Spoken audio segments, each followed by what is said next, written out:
जैसा कि last episode में हमने देखा, होंगजी ने लुयांग को फाइट करने के लिए चैलेंज कर दिया था, जिसकी वजह से उन दोनों के बीच फाइट स्टार्ट हो गई थी, जहां वो दोनों ही एक दूसरे के ऊपर लगातार अटैक्स किए जा रहे थे। पर लुयांग वहां पर काफी ज्यादा पावरफुल था, इसकी वजह से वो होंगजी को बहुत इजीली हरा देता है। जिसके बाद सभी लोग अपने अपने रूम की तरफ निकल गए थे और वही लुयांग और सुयान एक साथ ही अपने रूम की तरफ जा रहे थे। और यहीं से नेक्स्ट एपिसोड की शुरुआत होती है, जहाँ सुयान लुयांग से कहती है, तुम बहुत ही जल्द इस स्वॉर्ड डोमेन कॉन्टिनेंट के अंदर स्वॉर्ड चाइल्ड के नाम से फेमस हो जाओगे, मुझे इस बात पर पूरा विश्वास है। उसके बाद सुनकर अब लुयांग उसको बताता है, स्वॉर्ड डोमेन कॉन्टिनेंट के अंदर मैं सिर्फ स्वॉर्ड गॉड बनकर ही वास्तव में इस दुनिया के अंदर सबसे महान हो सकता हूँ। और ये कहकर वो उसे पूछता है, क्या मुझे सच में तुम्हारे लू फैमिली के ब्लेड मास्टर के टेक्निक्स को सीखने का मौका मिलेगा जब मुझे आज फर्स्ट लेजेंडरी स्वॉर्ड का अप्रूवल मिल जाएगा? ये तो सच में मेरे लिए काफी अच्छा मौका है कल के टूर्नामेंट को जीतकर ब्लेड मास्टर के स्किल्स को सीखने का। ये सुनकर अब सुयान उससे कहती है, तुमने ये सवाल मुझसे काफी बार पूछा है, इसलिए मैं तुमको बता देती हूँ, अगर तुमने कल आइस फर्स्ट लेजेंडरी स्वॉर्ड का अप्रूवल पा लिया तो फिर तुम्हें हमारे ट्रेजर ग्राउंड के अंदर ट्रेनिंग करने का मौका दिया जाएगा। और हमारे ट्रेजर ग्राउंड के अंदर ना सिर्फ ब्लेड मास्टर लेवल की स्किल्स है, बल्कि इसी के साथ साथ वहाँ पर हमारे इंसेक्टर स्वॉर्ड गॉड के द्वारा छोड़ा गया काफी सारे सीक्रेट ट्रेजर्स भी मौजूद है। इसलिए अगर कल के दिन तुम लकी रहे तो फिर तुम्हें हमारे स्वॉर्ड गॉड एंसेस्टर के द्वारा छोड़े गए सीक्रेट ट्रेजर्स को हासिल करने का मौका मिलेगा।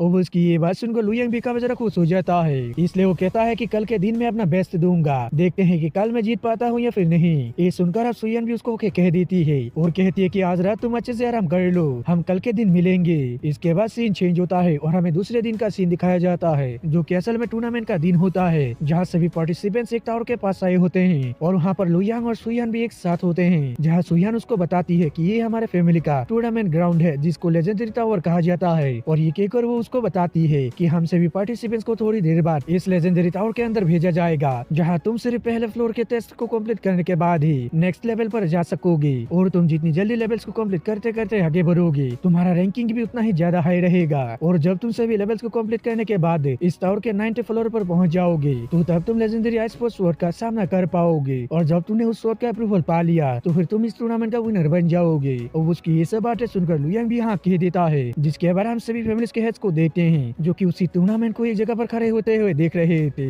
जहाँ ब्लेड मास्टर हुआ यून कहने लगते हैं, मैंने सुना है कि लास्ट नाइट हेवनली चाइल्ड्स के बैंक्वेट में काफी ज्यादा फन हुआ था और वहाँ एक न्यू हेवनली चाइल्ड भी अपीयर हुआ था जिसका नाम फेंग यांग है और उसका टाइटल यंग स्वॉर्ड चाइल्ड है। जो सुनकर मुझे काफी ज्यादा हैरानी हुई कि आखिर वो कौन है। अब उनकी ये बात सुनकर मास्टर चूजियन कहने लगते हैं, यंग स्वॉर्ड चाइल्ड नाम का तो कोई भी हेवनली चाइल्ड नहीं था, शायद वो किसी भी फेमस फैमिली से बिलोंग नहीं करता होगा, इसलिए हमें उसके बारे में कुछ भी मालूम नहीं है। अब उन लोगों की ये बातें सुनकर लू सेंटोंग भी कहने लगते हैं, हमारे 5 ग्रेट फैमिलीज के हेवनली चाइल्ड्स को ब्लेड मास्टर द्वारा ट्रेनिंग दिया गया है, लेकिन यंग स्वॉर्ड चाइल्ड तो ऑर्डिनरी फैमिली से बिलोंग करता है, जिसको किसी भी ब्लेड मास्टर ने ट्रेनिंग नहीं दी होगी, लेकिन इसके बावजूद भी उसने हेवनली चाइल्ड्स के टाइटल को हासिल कर लिया, जो कि सच में काफी ज्यादा हैरानी की बात है। उसका टैलेंट तो सच में रेयर है। और ये कहकर वो सभी लोग इस सामने की तरफ देखते हैं, जहाँ लुयांग और सुयांग एक साथ ही उस टावर के अंदर आ रहे थे, जो देखकर फिर से लू सेंटोंग कहते हैं, वो जो सुयान के बगल में जा रहा है वही शायद यंग स्वॉर्ड चाइल्ड फेंग यांग है। और ये कहकर वो ब्लेड मास्टर होंगिया से कहते हैं, क्या मैंने सही कहा ना? इस पे अब एल्डर बायू भी ब्लेड मास्टर होंगिया से कहते हैं, फेंग यांग सुयान के काफी ज्यादा करीब है, साथ ही मैंने सुना है कि वो कुछ समय के लिए आपके यहाँ रुका हुआ है, इसलिए आप जरूर उसके बारे में काफी कुछ जानते होंगे। वो एल्डर बायू की ये बात सुनकर ब्लेड मास्टर होंगियन उन लोगों को बताने लगते हैं, फेंग यांग का जन्म नॉर्थ डोमेन के ऑर्डिनरी मार्शल आर्ट्स फैमिली से हुआ था, लेकिन वो अपने किस्मत की वजह से सेल्फ ट्रेनिंग करते हुए एक स्वॉर्ड किंग बन गया और उसने हाल ही में मार्शल आर्ट वर्ल्ड में कदम रखा है, इसलिए मुझे उसके बारे में ज्यादा मालूम नहीं है, बस मैं इतना ही जानता था और इसके बारे में मैं उससे और कुछ भी सवाल पूछना नहीं चाहता हूँ। और उनकी ये सब बातें सुनकर एल्डर बायू कहने लगते हैं, मुझे ये बिल्कुल भी यकीन नहीं हो रहा है कि वो कोई ऑर्डिनरी फैमिली से आता है, साथ ही वो तब तक अनजान था जब तक वो एक स्वॉर्ड किंग नहीं बन गया। और इसी के साथ ही मैंने सुना है कि कल उसने एक स्वॉर्ड किंग से फाइट की थी और उसने उसको काफी आसानी से हरा दिया, लगता है कि उसकी मार्शल आर्ट्स काफी ज्यादा एक्स्ट्रा ऑर्डिनरी है, इसलिए वो हेवनली चाइल्ड होने के काबिल है। ये सुनकर अब लू सेंटोंग कहते हैं, वो बिल्कुल भी लकी नहीं था, बल्कि उसने अपने कल्टीवेशन के ऊपर भरोसा किया और काफी ज्यादा मेहनत करके एक स्वॉर्ड किंग बन गया। उसकी बात सुनकर अब एल्डर बायू कहने लगते हैं, वो सिर्फ खुद ही ट्रेनिंग करके स्वॉर्ड किंग बन गया, जिस बात पर मुझे बिल्कुल भी भरोसा नहीं है, शायद उसने किसी स्वॉर्ड किंग लेवल के मार्शल आर्ट्स का यूज किया होगा जिससे वो स्वॉर्ड किंग लेवल पर आ गया। उसकी बात सुनकर अब लू सेंटोंग कहते हैं, तुम्हारा कहना सिर्फ थ्योरी में ही पॉसिबल हो सकता है, रियली नहीं। और ये कहकर वो आगे कहते हैं, इस स्वॉर्ड डोमेन लैंड के अंदर काफी सारे टैलेंटेड मार्शल आर्टिस्ट थे,